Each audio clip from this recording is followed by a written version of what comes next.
So welcome again, everyone, to today's day of meditation.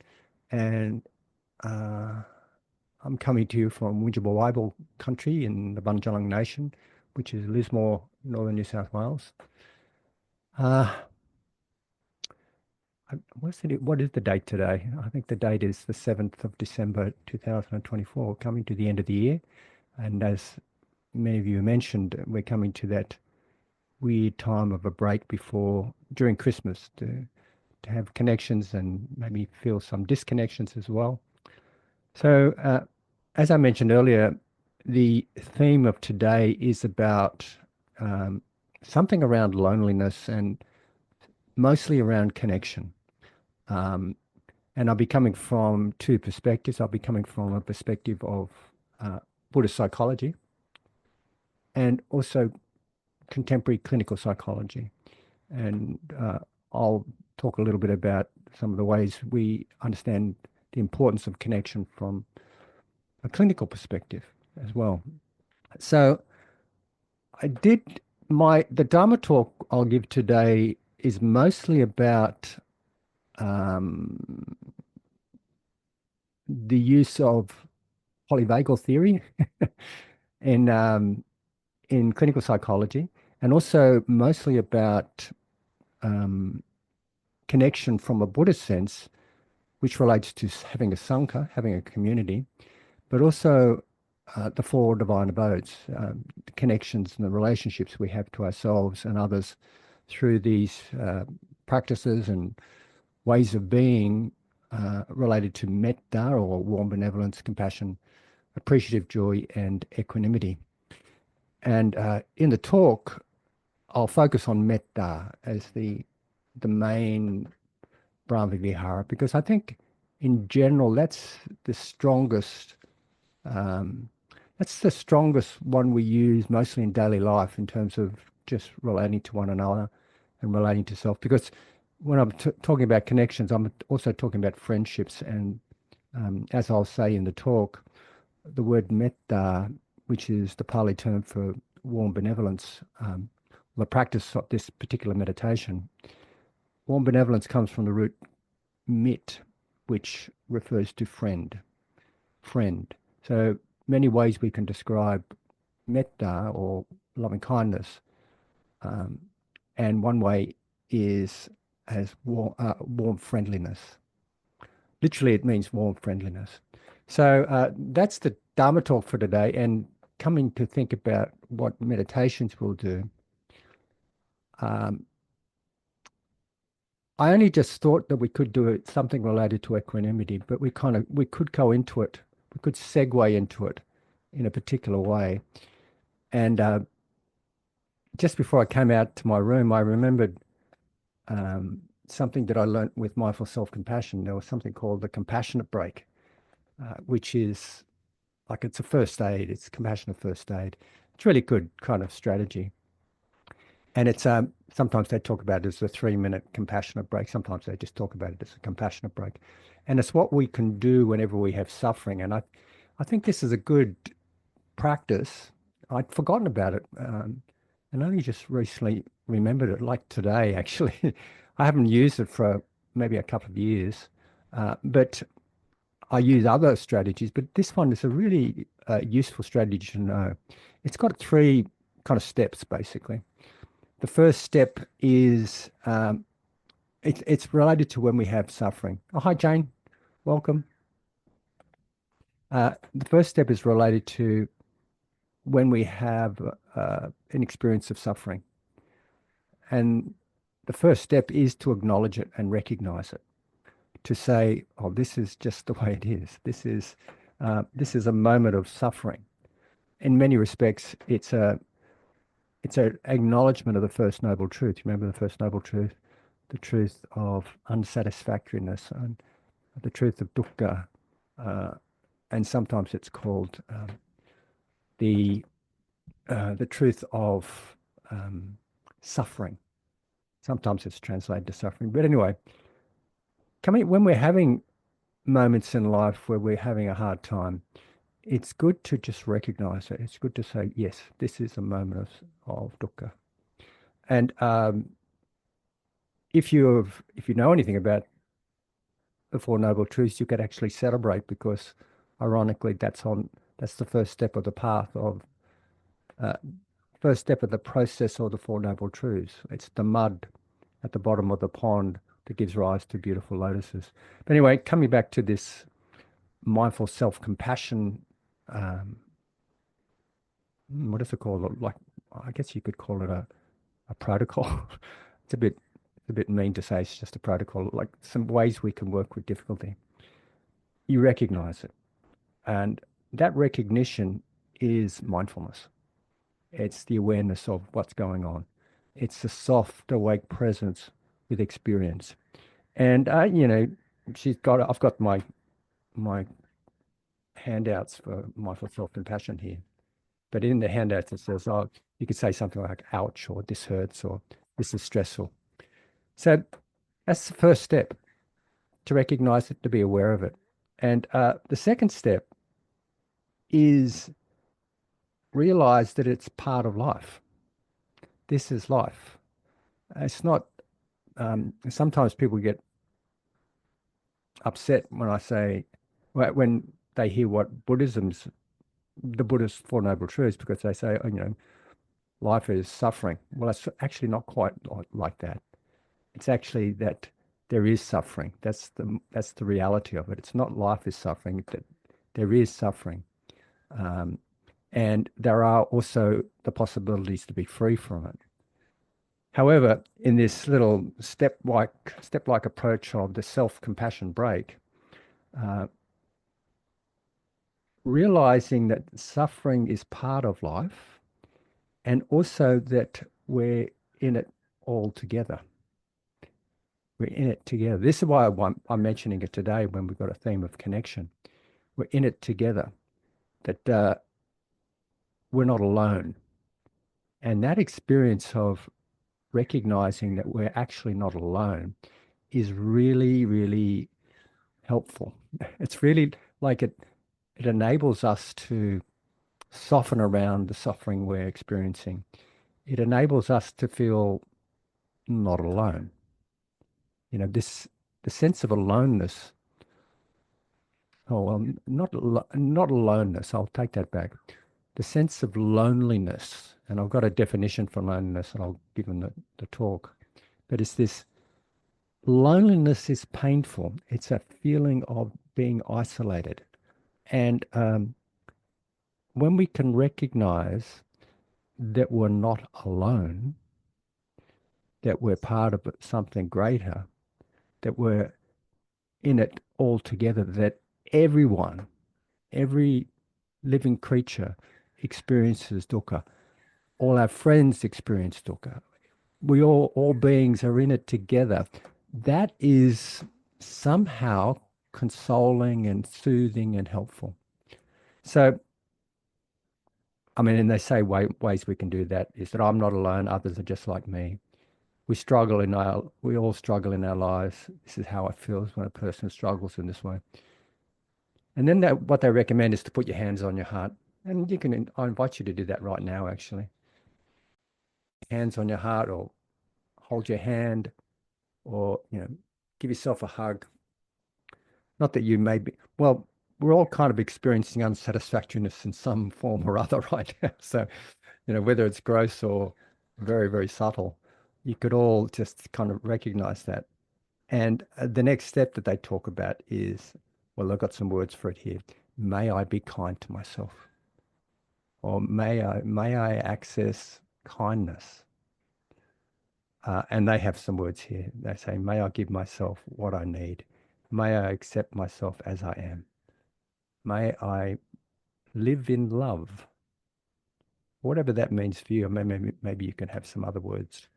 Things are just the way they are. May I be at peace with all this. It's okay. This is part of life. This is part of life. So I think that's a good segue, actually, to lead on to uh, the meditations. And perhaps what I could do would be give guidance in an equanimity meditation to begin with. Because equanimity, when we're talking about the four divine abodes, equanimity has a balancing aspect. It tends to balance all the divine abodes, even though it can become unbalanced itself. And in an unbalanced way, we can have um, both the near and far enemies of equanimity. Equanimity is a sense of being stable and unshaken in the face of the vicissitudes of life. It's being kind of flexible and resilient, like a bamboo. Bamboo is really strong, yet it flexes with the wind. So equanimity can be considered in a number of ways, and I've given a couple of talks on equanimity, even on this day of meditation that we're having here. Excuse me a minute. I'm just going to shift a table. I can hear a squeak. It's probably coming up on the microphone. Can you hear the squeak coming up on the microphone? All right, great. Okay, so equanimity, there's a number of different ways we can describe equanimity. One way is um, the equanimity of conditions, meaning that no matter what conditions happen, we can see the conditions as they are and not be entangled in them, and have a sense of steadiness and unshakability with it. So, in terms of relationships and connections here now, equanimity provides us with an understanding that everyone is on their own life trajectories, that people have their own karmic processes.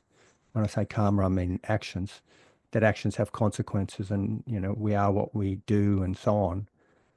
Each and every individual has so many things coming together to to make them what they are right now.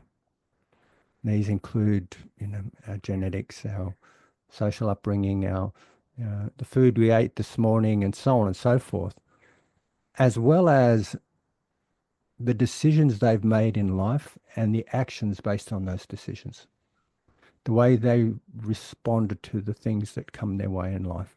So the way we are is dependent on that. And that is our own story. Nobody else can kind of come in and change our trajectories. Only we can experience those trajectories, and also only we can make decisions about what comes our way.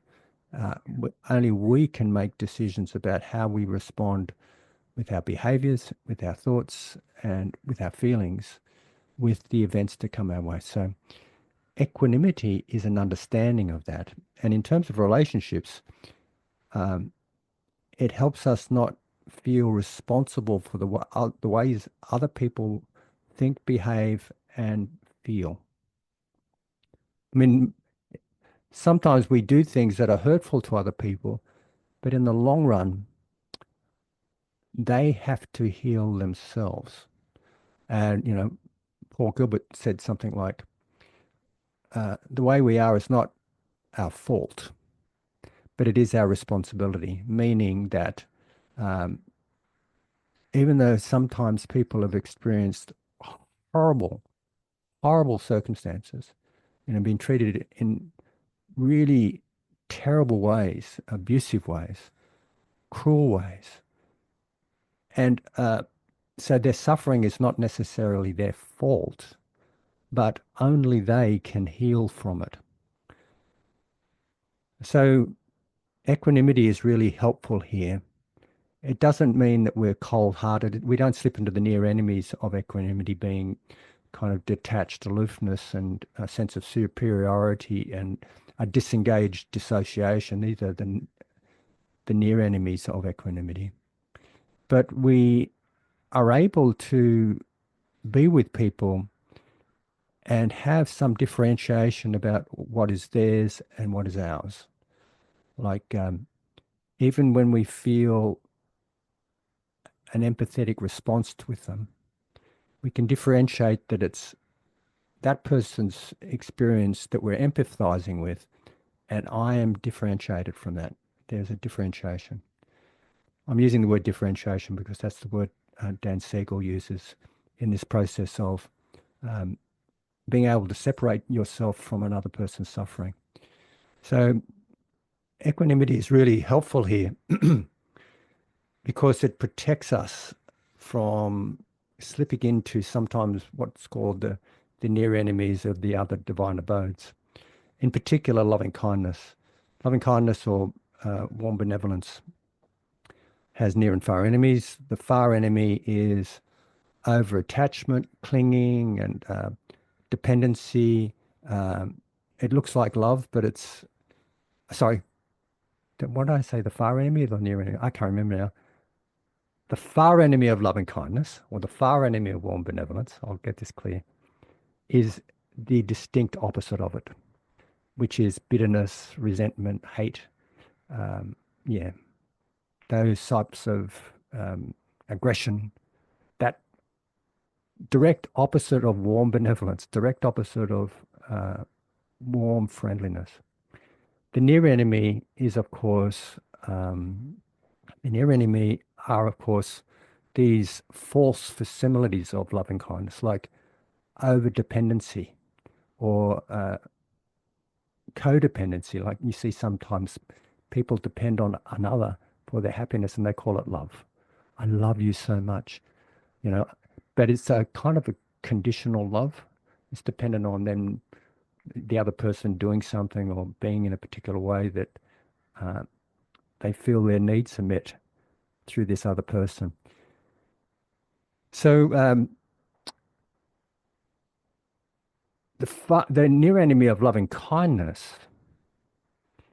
is balanced with equanimity. With equanimity, we can see that only we can be responsible for our own happiness.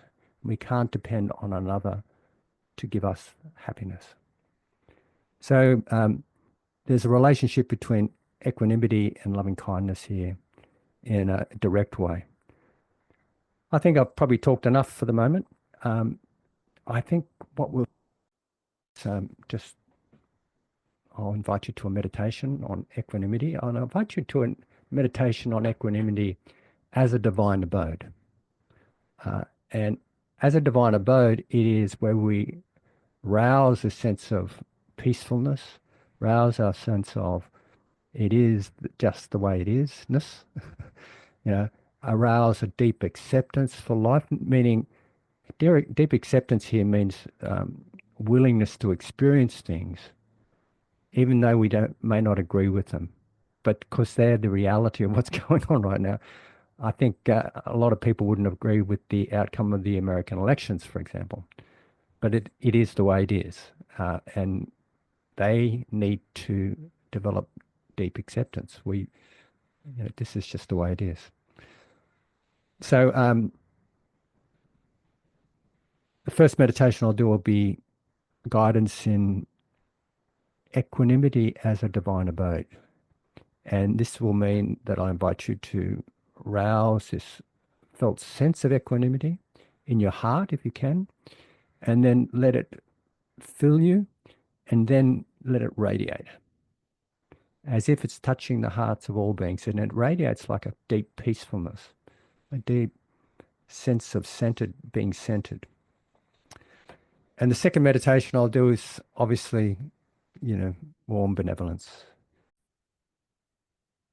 There's many ways to do loving kindness meditation, and different people have different ways that works for them. I think the way I'll invite you to practice today, and really use it if it works for you.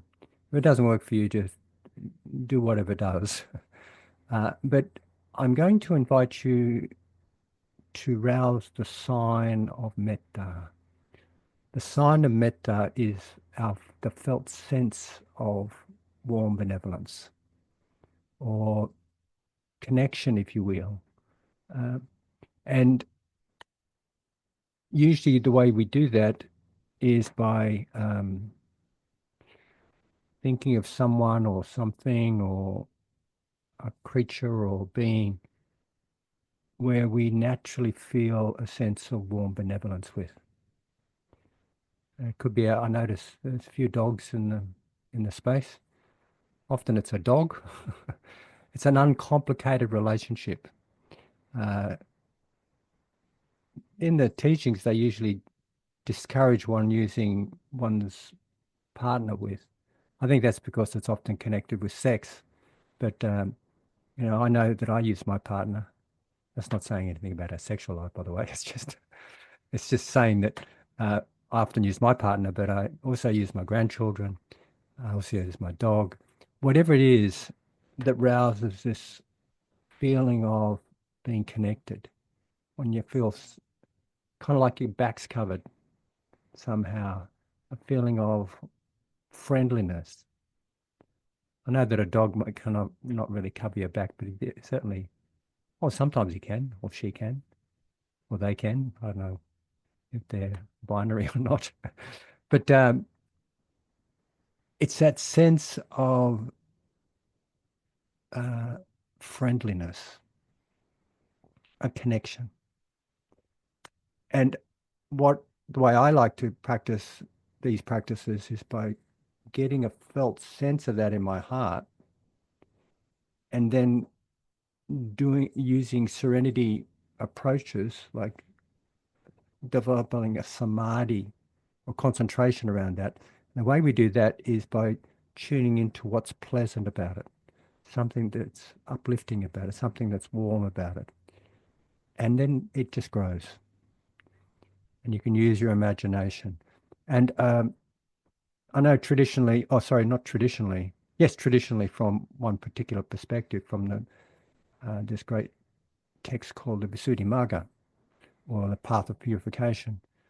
It talks about different beings you can generate loving kindness to, categories of beings. And it begins with the affectionate person, or the warm, friendly person first. It could be a teacher, it could be a child, it could be whatever. And then it progresses to a neutral person, then it progresses, sorry, then it progresses to what? What is the next progress? It's the benevolent person, uh, uh, benevolent person, and then other beings that you feel warmly towards, and then neutral person, which is someone who doesn't shift you either way, whether you're attracted or averse. And then they usually put in the difficult person. A difficult person is someone you're not feeling so, trying to say the right word, and I can't say it, loving off. I'm trying to say it in Spanish, and loving with someone you feel some difficulty with, someone you feel some maybe conflict with. And in this way, you kind of work up to radiating loving kindness to all beings. So you start with someone you feel really good with, and then you slowly work with that to uh, be able to have a sense of warm benevolence with someone you're having some difficulty with. That's really helpful if you can do that, because it really helps with this affliction of ill will, helps with the affliction of hatred. But if you find that that's a bit too much, you don't want to go up to try to radiate loving kindness to someone who you're having some conflict with, and you start to get a bit resentful and bitter because it's just defeating the purpose. So generally, I don't talk about the difficult person, because I think it's far better to just radiate loving kindness and then radiate it universally. And whatever difficult people there are, let their hearts be touched by it. You don't have to think about it too much.